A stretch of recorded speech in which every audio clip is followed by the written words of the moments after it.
Okay, a very special episode of this series of podcasts because we have not only Ollie Lewis, who is superb in his own right, of course. Hi, Ollie. Ollie's going to be helping me with some of the questions today, but really Right. exciting.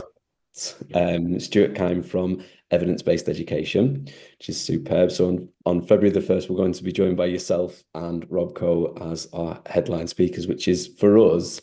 I keep saying that we're bigger than Coldplay, which is dubious. But we sell out just as fast as them. And I think Right. you two are Yeah. very much our Chris Martin of this whole operation. So we're really excited to have you. And we're really excited actually for this conversation as well. Cool. Me too. Me too. I'm looking forward to it. I'm gonna I'll process later this whole idea of the Chris Martin thing. I was going to say, is that a big enough big up? That you get that a lot, I imagine. You're basically Chris Martin of education. Yeah. Okay. It's a new one on me, but I'm gonna roll with it. Let's go with that. Okay, I think that's Oasis, but okay. Mm. Um, right, Ollie, why don't you jump in with the first question? Because Superstars either way. we know that I like to derail things accidentally most of the time. Yeah, thanks, Todd. Of course. Stuart, for those who are not familiar with you, your work, like us, who think you are a rock star of the educational world, could you just start by giving us a bit of an overview of your career and how you became in educational research, Sure. please? Yep.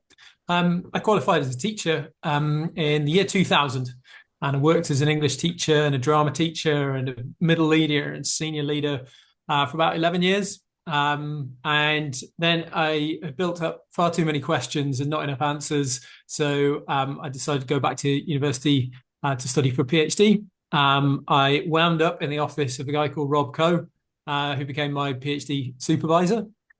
Studied with him and with Steve Higgins at Durham University.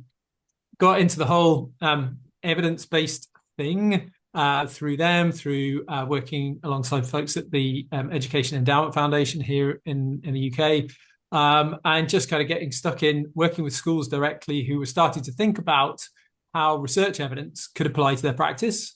And it kind of just kept on going from there. And then in 2015, I set up evidence-based education with my friend and colleague Jack, and we started right from the get-go working directly with schools, basically trying to support them as they navigated all this stuff that I'd been thinking about for a while in research evidence, and asking the question, well, what does this mean for me? What can I do with it?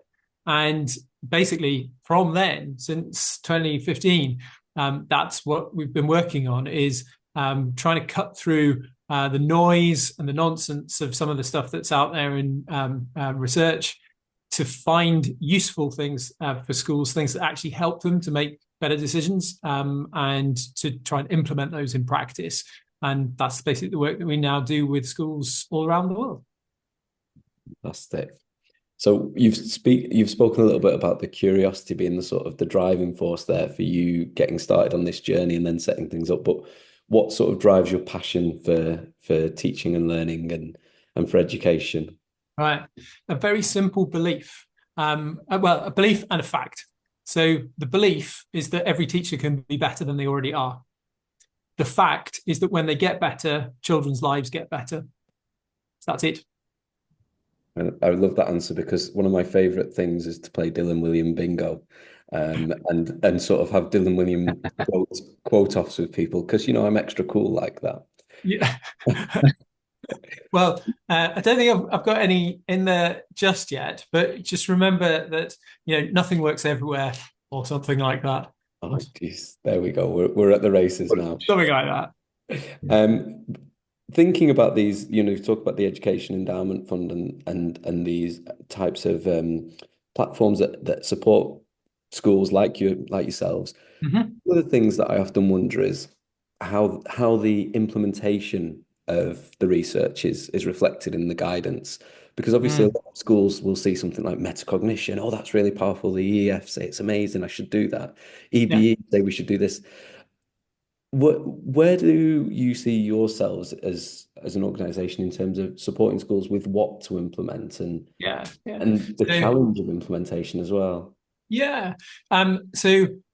We are definitely not from the school of thought that says that we've got all the answers and you just need to do what we tell you.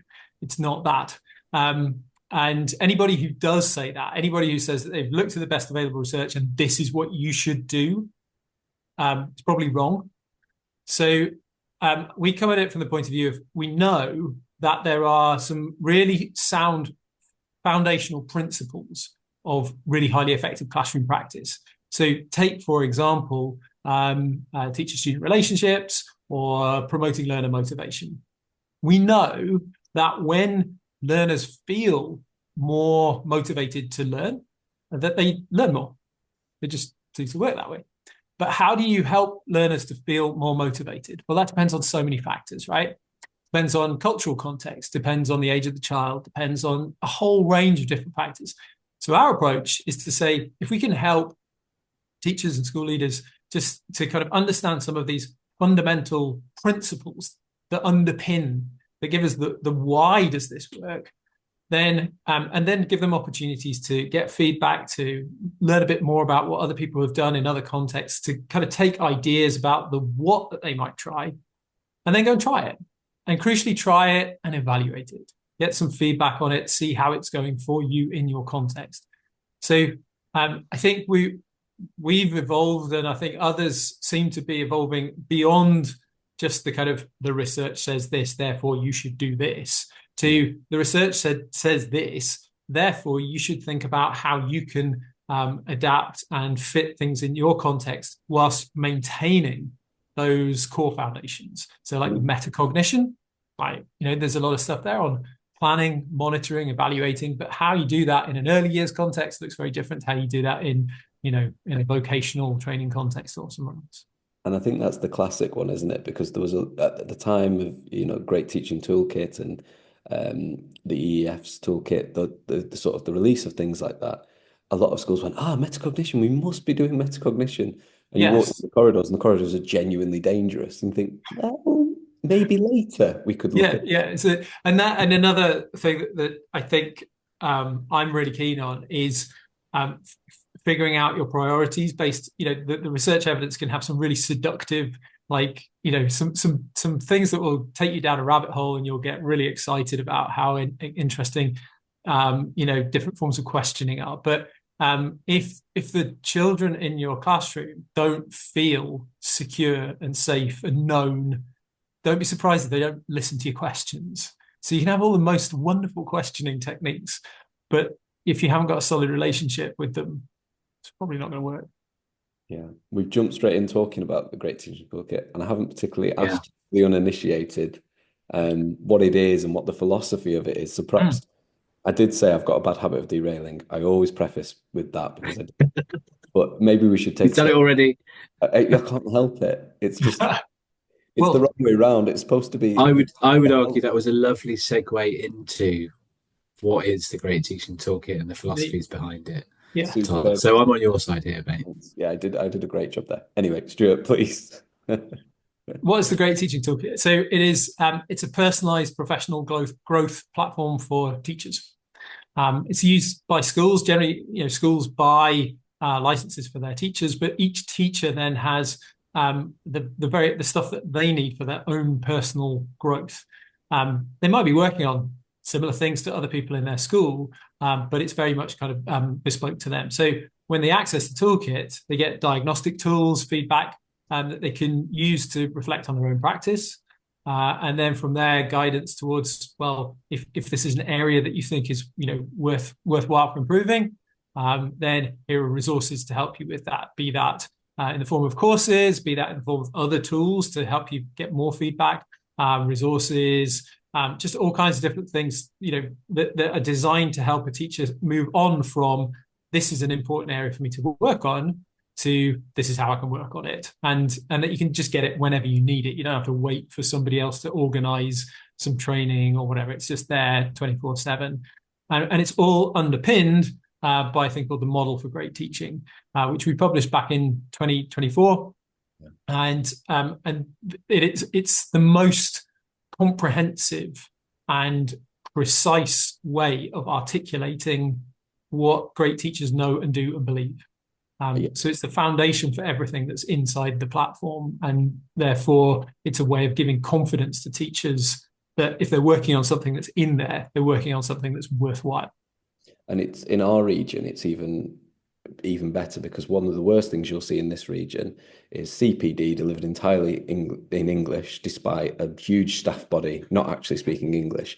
Yeah. Well, you guys have Yeah. put it in, I think, 3 languages. Am I underselling this? Yes. I think it's more than that now, isn't it? Yeah. So the Oh, original, we made available the original model for great teaching in, so it's in, I think 5 maybe. So standard Mandarin, Spanish, Portuguese, Welsh, I think Swedish. So there's a few there. What we're trying to do is kind of bring people together. You might speak a different language, but everybody's speaking the language of great teaching, and that's fundamental. It's great. On that then, Can't sing the praise enough. Go on, Ali. go on. I was just going to say, could you just elaborate a little bit further then? Teachers love a framework. The Great Teaching Toolkit as a framework has kind of 4 dimensions for great teaching.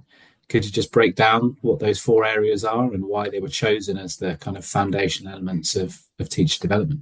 Yeah. So first thing to say is that, yeah, you're right. There are 4 dimensions and 17 elements.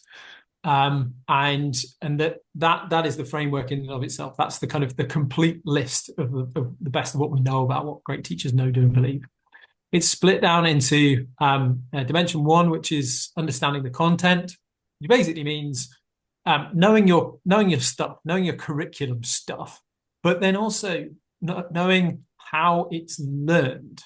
And by that, we mean things like knowing the key misconceptions in your subject area, so that you are already getting ahead of the game and going, okay, they often get that bit wrong or whatever, therefore I can plan. So do you know that? I've often thought that the best way to figure out, does somebody really know their stuff, is figure out what the most commonly used test is for that subject matter in your school, which might be, I don't know, if you do A-levels or IGCSEs or whatever it might be, you take one of those and see how well you do on it. So there's the understanding the content. Great teachers know their stuff through and through. They know the sequence of it, what comes before, what comes after. Number 2, creating a supportive environment. So this is all about relationships and motivation and an environment of high expectations, but also high trust. And this is, this often gets lost, actually, when people are talking about great teaching and developing great teaching. People get taken away towards, like questioning and feedback and all that kind of stuff. And one of my kind of missions in life at the moment is to keep people going back to the foundation importance of relationships between teachers and students, the student with themselves, how they feel about themselves, and then an environment where everybody feels it's okay to have a go, and that if it all goes completely wrong, it's fine. It's a learning thing. Dimension 3 is called maximizing opportunity to learn. This is basically classroom management. This is the stuff of routines and rules and consequences and what have you. But again, we don't say these are the rules you should have. We say whatever rules you choose in your school, they need to be consistently and fairly enforced. Some of the worst practice I've ever seen in schools is where you get one teacher enforcing the school rules and another one not. And the children are completely at sea. They have no idea what's going on. And we call that one maximizing opportunity to learn, not classroom management, because we wanted people to think you've got an hour or 50 minutes or however long your lesson is, and you don't get it back. So 2 minutes lost here and there, that's 2 minutes of learning that those children never get. If you compound that across lesson by lesson by lesson, that becomes hours and days and weeks that children lose.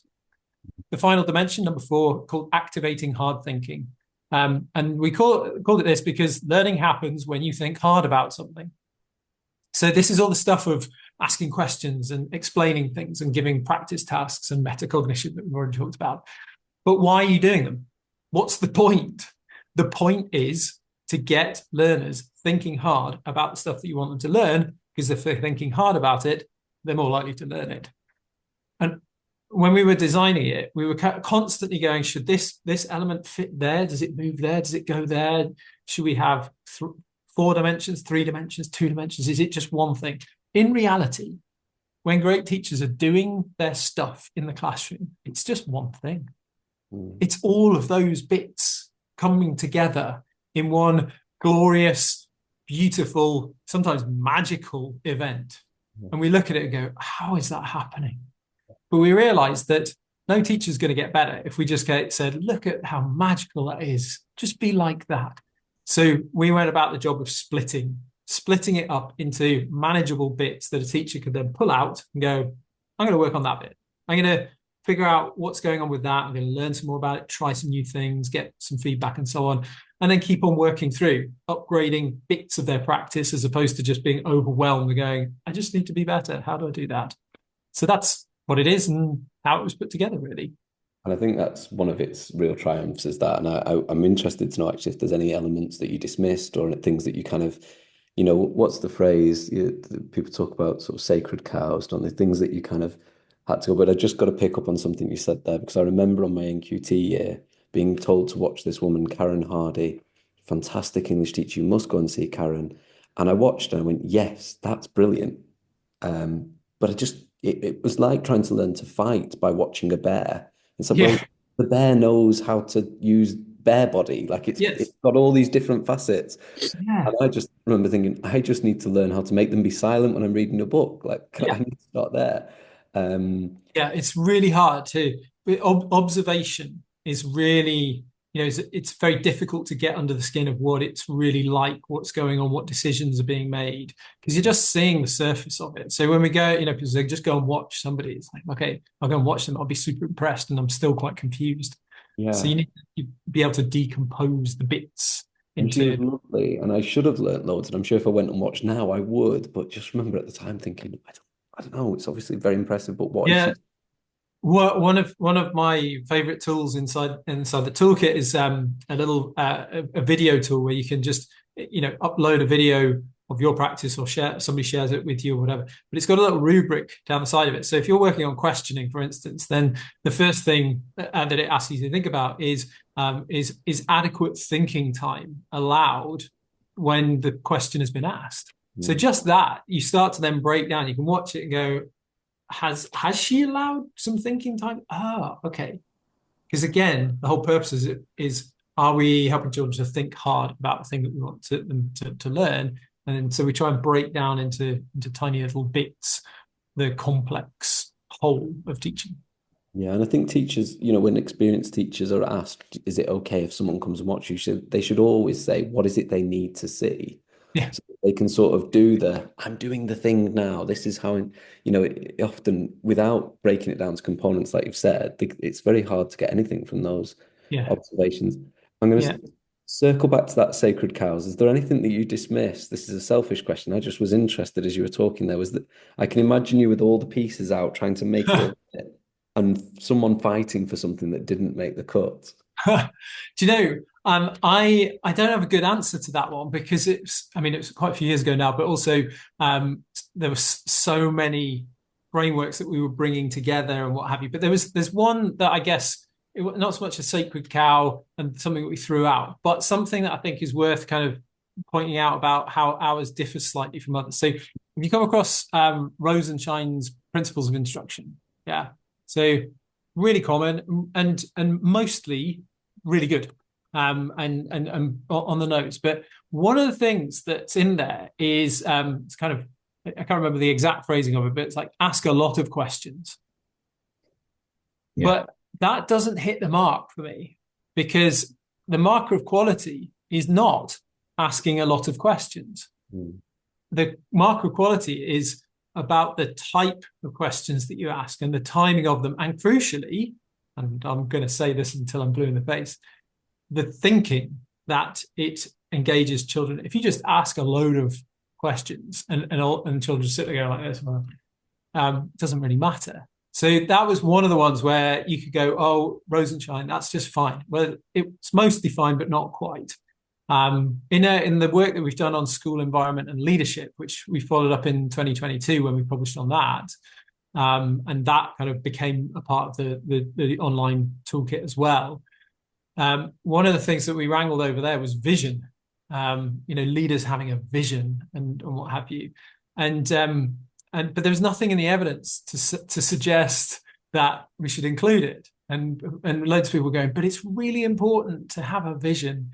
And we were there going, but we're trying to encapsulate the research evidence and what that tells us about what's highly effective school leaders do and what the environment's like when children seem to learn more. And there's really nothing there to support that. So there are people kind of going, oh, but it feels right. But that's one of the things about research evidence. Sometimes it feels right and our intuition is completely wrong. It's capturing the counterintuitive as much as the intuitive, isn't it? So that's an interesting one. And the metric there that you mentioned of asking a lot of questions, I think is hilarious. It reminds me of that, I don't know if it's apothetical, but the Indian Empire thing with the snakes. What's this? It's the idea that there was the British said to the Indians, we want to get rid of these snakes, catch these snakes. So the Indians, realizing that there was money in this, produced more snakes. They farmed the snakes. Right. So the Brits going, we're doing great work with getting rid of the snake. But actually what it meant was we're doing great work breeding the snakes. Yeah. There was jokes about this. It says, based on Rosenshine, I should forget the kids' names every lesson and start every single lesson with, what's your name again? Question. Yeah, that's it. Yeah. Ollie, sorry. That segues nicely then really into, the fact that your work is so deeply rooted in evidence-based practices and kind of what works and why it works. What are some of the biggest misconceptions around research-informed teaching that you frequently see in the education space? So number one, I'd say that there's often a belief that research can just give us the answers, can tell us what to do. And all we need to do is read more of it and figure it out and then just go and do it. And then everything will be better. And if that was the case, then, that's what we'd have done by now. It'd be easy, right? Yeah. So one of the kind of fundamental misconceptions is that research can do that for you. And also there's this sort of fundamental misconception that teachers and school leaders kind of don't play a part in the kind of the translation of research evidence. So I think we're moving more and more now into out of an age of kind of evidence generation, right? We know quite a lot about schools and teachers and teaching and things like that. But what we know less about is the translation and the interpretation and then the application of that evidence in practice, and then what it actually kind of, what you do with it that seems to be most highly effective. And that's where people have, been researching things around implementation. And again, implementation is really important, but implementation is a kind of domain specific thing. You implement a thing. There's not just kind of generic, I'm good at implementation, because if you give me a bunch of tools and then go and tell me to implement a plan to fix a Formula One car, it's not going to work. So it's that, I think that one of the kind of fundamental misconceptions is that thing that it's going to fix everything. We just need to do what it tells us. So we have to kind of get past that and into the realm where teachers and leaders are people who take those principles and then adapt and adopt them in their own context, and crucially then evaluate them to see, is it working for you when you do that thing? And I've seen quite a few really what I think of as bad practices where people have taken what they read as findings from research evidence, say for instance around retrieval practice, and then make some kind of weird compliance thing in their school where it goes, every lesson must start with a retrieval practice quiz. And there is no evidence to support that at all. And yet you've got all these teachers going, asking a bunch of questions because they've been told to by leaders. So that's one. What else would I say? One of the misconceptions is perhaps that all evidence is equal for all kind of questions that we want to ask. And it's just not, right? So the evidence that we kind of look at is evidence where people have studied interventions in certain areas, like around, using questions, and then looked at the effects on student outcomes. And then when you get lots and lots of those studies, you can kind of aggregate them up and go, on balance, doing this thing a bit like this seems to have a good impact. Therefore, there's a good starting point. But if you have a different question, like, what does it feel like to be a child in this classroom? Then the evidence from those studies is no use. You need different forms of evidence. So all knowledge has real value here, but we can't just assume that because we've got a load of studies from randomized control trials that's all we need. because it doesn't get you into what's it like for a child in this particular cultural or geographic context experiencing this kind of, educational intervention, whatever it is. So not all evidence is equal, and we need different. I'm a kind of pragmatist, if you like, in that I think, what's your question? What's the question you need to answer? And then I can help you to figure out what the best kind of evidence is to help you to learn a bit more about that. So I think that's my kind of big misconceptions. Desperately trying to think of something more like a Dylan William kind of quote, but I haven't got one for you. So sorry. No, that's fine. Good callback. No, and it's a funny one, isn't it? Because sometimes that uncertainty can feel really stressful for teachers. Oh, but there might be a different solution. We can look at this, we can examine that, we can trial this, da, da, da. And that can become its own sort of issue. How do you kind of tackle that sort of duality then of schools not giving staff a clear picture of here's our vision, but equally wanting all the new shiny things all the time? AI this month, we all need to be doing AI. Yes. Now it's the other. How do you kind of support that with what you guys do? So, I mean, that's where the toolkit operates at a number of different levels. So at a whole school level, if you say we all need to be thinking about feedback or whatever, then everybody can do that. Everybody can have a similar experience in that. But it can work then at the departmental level, where you've got a group of 5, 6, or however many colleagues who are all then trying to work on maybe structuring lesson materials, things like that, or at the very individual level. So by working at those different levels, what we can ensure is that everybody can get access to credible sources of information. So that job's already been done by us. So for teachers and leaders, you can't really stray off a good path if you're using the toolkit, because you're definitely going to be working on something for which there is already good evidence that it has a positive impact on student outcomes. And then if you're working at the individual level as a teacher, you basically what you'll find in there is feedback that maybe says something like, so one of my favorite bits of student survey feedback is the item that students respond to that says, my teacher thinks that we understand even when we don't. And they're kind of communicating back, like, we haven't got a clue most of the time, but you're going around the room going, okay, any questions?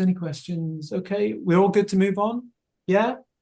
Great. And the children sit there going, huh? But they've articulated now in this survey feedback, we haven't got a clue. So that's a moment to pause and go, hang on. Right, it's really important that they understand before I move on. So what can I do differently? Instead of just going, any questions? Everybody okay? Great. Well, just maybe use a different technique, like maybe a mini whiteboard, ask an actual question about, okay, the calculation they've just done, or the piece of the fact that you've just been trying to communicate to them or whatever, and go, right, tell me, what is the capital of Australia? And then if everybody puts their mini whiteboard up and it says, what's the capital of Australia? That's right, it's Canberra. If they all put up Canberra, then great. If they all put up Sydney, then you're like, okay, that's bad. Yeah. So you can address those things really quickly. So for a teacher, you get the feedback, and then inside the toolkit, you can kind of go, well, what would I do about this? What techniques are available? What can I try? And again, because they've all been curated by us, there's a sort of sense of safety in there that you're going to be working on something for which there's already good evidence. We're not going to send you down some wild rabbit hole of doing random stuff. And we have to remember that teachers are going to do something anyway, right? So all we're asking them to do is to engage with something that's probably a bit more likely to work than most things. It's good. It's good. And I like that sort of pragmatic approach of making that very clear as well. I had a colleague a few years ago, Jack Lewis, who exactly the thing you said of students going, do you understand? He would aggressively, it wasn't aggressive, but it was almost aggressive, tell them they didn't understand. It must be a Lewis thing, Ollie. I was different character to you whatsoever. But and I had another colleague come and watch him and say, I'm going to start doing that. It's really great. And I no. I don't know how he manages relationships while doing that. Yeah. It's not a you thing. Observe it, see it. It's great to see. But you don't copy that because you're going to get parental complaints.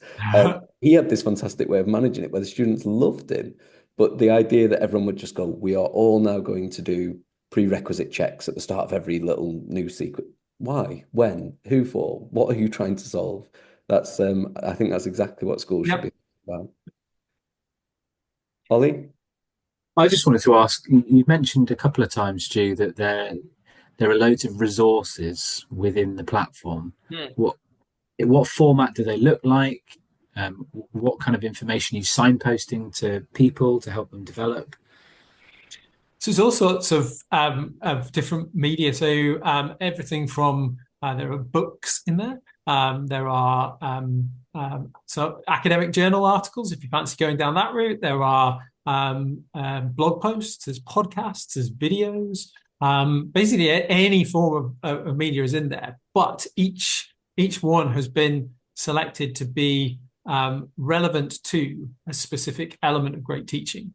So, if, for example, you're thinking about learner motivation, then there are resources there about self-determination theory that will tell you a little bit about the importance of relatedness and connectedness and feelings of autonomy and stuff like that. So, kind of, and they're all kind of things that we keep on curating. So we keep on looking around, seeing what's being published and what have you, and then working out, does that fit here, and then tagging it in and what have you. So there's like, a kind of a constantly added to library of these things.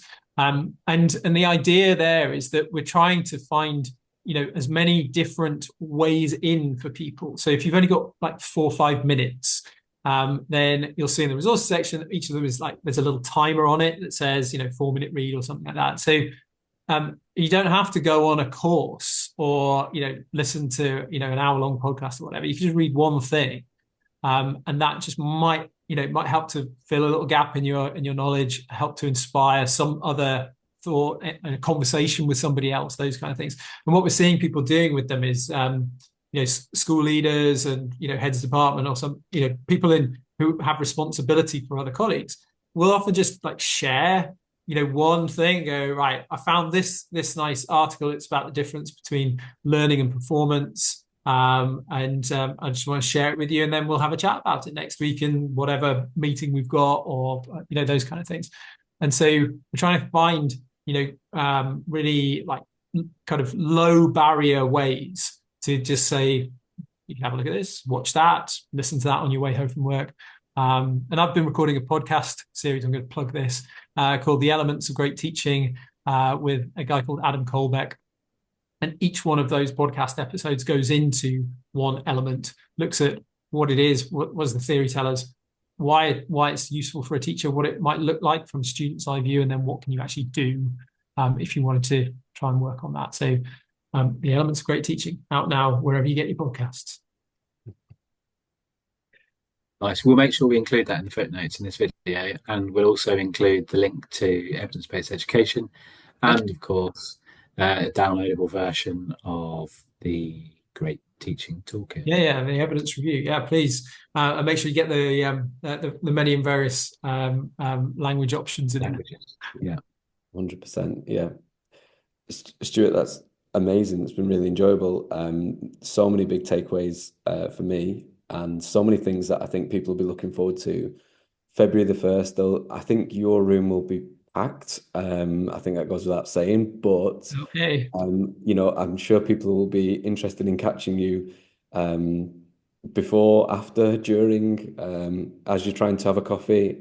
So it will be a really exciting day. Is there anything you're looking forward to in particular? Have you seen anything on the horizon for the conference?